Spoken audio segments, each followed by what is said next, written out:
জগৎ শেঠ কারো নাম নয়, একটি উপাধি, এক ব্যক্তি ও পরিবার, অসংখ্য মিথ আর গল্পের জন্মদাতা একটি গোষ্ঠীর নাম জগৎ শেঠ। সামন্ত ব্যবস্থার গর্ভে বেড়ে ওঠা উদীয়মান বণিক শ্রেণীর নাম জগৎ শেঠ।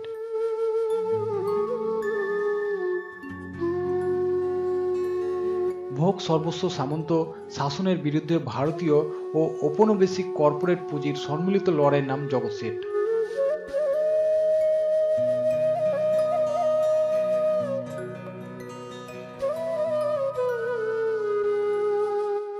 নবাবী আমলে রাজনীতির অর্থনৈতিক ক্ষমতার পালাবদল আর প্রজাদের সুখ দুঃখ, হাসি কান্না, বাচ্চা মরার সাথেও জড়িত আছে এই জগৎ শেঠের নাম।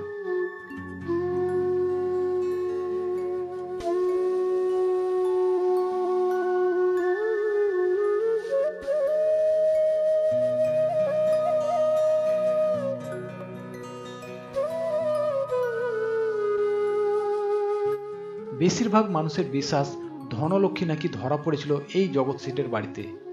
প্রচলিত রয়েছে বিভিন্ন কথাও। যে মানুষটির সময় জগৎ শেঠের বৃহস্পতি দঙ্গে উঠেছিল তার নাম ফতে চাঁদ।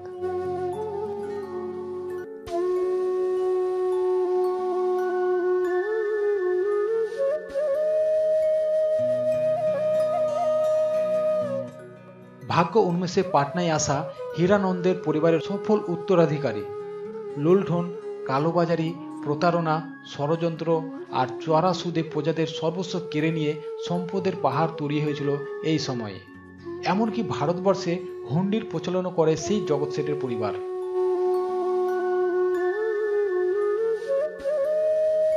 মোর্শেদ কুলি খাঁর 7 কোটি টাকা হজম করতেও তারা দ্বিধাবোধ করেননি। তবুও তাদের সম্পদের প্রাচুর্যই তাদের রাস্তা থেকে পৌঁছে দেয় নবাবের দরবার, অন্দরমহল, সম্রাটদের দরবার ও ইংরেজদের বারাখানা পর্যন্ত।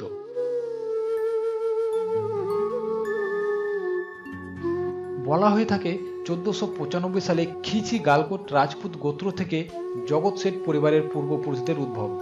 1652 সালে এ বংশের একজন উত্তরপুরুষ হীরানন্দ সাহু মারোয়ারের নাগর থেকে পাটনায় এসে উপস্থিত হন। সেই সময় এই শহরটি বাণিজ্যের দিক দিয়ে অনেক উন্নতি করেছিল। তিনি এখানে ব্যাংকিং ব্যবসা শুরু করেন এবং উত্তরোত্তর উন্নতি করতে থাকেন। সর্বত্র তার ব্যবসা ছড়িয়ে পড়ে। তিনি তার ব্যবসা তার 7 ছেলের মধ্যে বন্টন করে দেন। বড় ছেলে মানিকচাঁদ ঢাকার ব্যবসা দেখাশোনা করতেন। মূলত তার মাধ্যমেই জগৎ শেঠ পরিবারের জগৎ শেঠ হয়ে ওঠার শুরু হয়। পরবর্তীতে ফতে চাঁদ, মহতব চাঁদ এ বংশের উন্নতির ধারাকে আরও এগিয়ে নিয়ে যান। তারা একই সঙ্গে সম্রাট, নবাব, ইংরেজ সকলের সঙ্গেই ব্যবসা করেছিলেন এবং তাদের ব্যবসার উপরও প্রভাব বিস্তার করতে সক্ষম হন।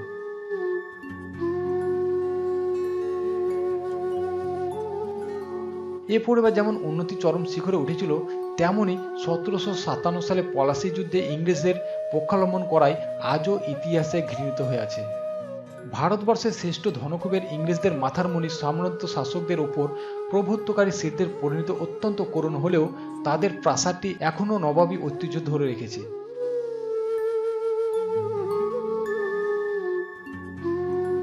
এই পরিবারে আভিজাত্যের প্রতীক দুর্লভ আসবাবপত্র, তৈজসপত্র, সোনা রূপার মুদ্রা, পেন্টিং, হস্তশিল্প, তালপাতার পাণ্ডুলিপি, তাদের ব্যবহৃত পোশাকে সোনা রূপার কাজ, অস্ত্রভাণ্ডার, টাকশাল, কাঠগোলা বাগানের সাথে যুক্ত সুড়ঙ্গপথ, মোটরসাইকেল সহ বহু দুষ্প্রাপ্য রত্নসম্ভার আপনাকে ইতিহাসের পাতায় পাতায় বিচরণ করাবে।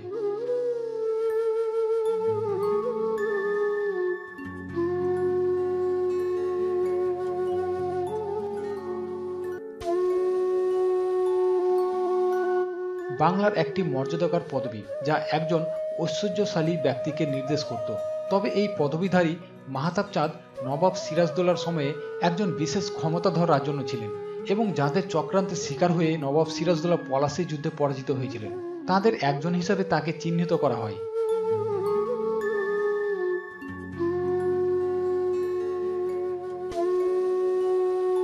মুর্শিদাবাদের নবাবের পরে স্থান ছিল এই পরিবারের, তাই মুর্শিদাবাদের অন্যতম সম্ভ্রান্ত পরিবার ছিল এই শেঠ পরিবার। তার প্রতিফলন এই বাড়িতে প্রবেশ করলেই পাওয়া যায়। এই বাড়িটিকেও এখন এক সংগ্রহশালা করে রাখা হয়েছে।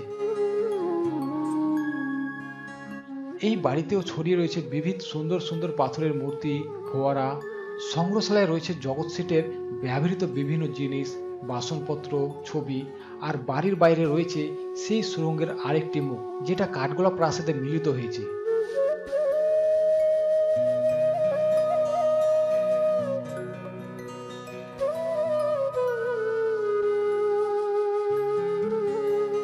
বলা হয় এই সুড়ঙ্গ পথ দিয়ে কাঠগোলা বাগান বাড়িতে তাদের গোপনে আসা যাওয়া হতো এবং নবাব সিরাজদৌল্লাকে পথ থেকে সরিয়ে দেওয়ার চক্রান্ত করা হয়েছিল। আমি চেষ্টা করেছিলাম এই গুপ্ত সুড়ঙ্গের ছবি ধারণ করার, কিন্তু এখানে অনেক জায়গায় ছবি তোলা বারণ আছে, তাই সেই সুড়ঙ্গের ছবি আপনাদের দেখাতে পারলাম না।